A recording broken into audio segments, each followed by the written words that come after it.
zemalja centralne i istočne Europe, predsjedavajući Vijeća ministara Bosne i Hercegovine Vjekoslav Bevanda održao je niz bilateralnih sastanaka, među kojima je i susret sa kineskim i srbijanskim premijerom.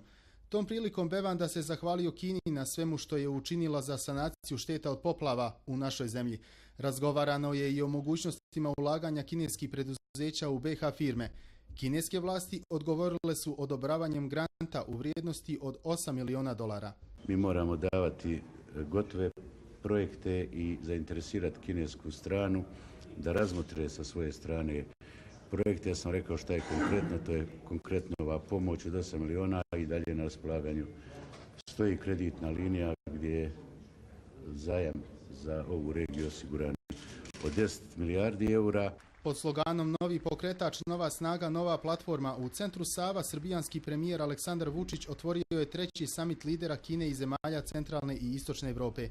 Prisutnima je poželio dobrodošlicu, navodeći da je čast biti domaćin forumu koji broji najveći broj učesnika do sada. Cilj ovog regiona su investicije. Ovom regionu je potrebna injekcija poverenja i snage. To je suština ovog foruma. Stvoriti privredna partnerstva između Kine i zemalja regiona koje će postaći investicije, pokrenuti infrastrukturne projekte, razmeniti znanja i unaprediti naše ekonomije.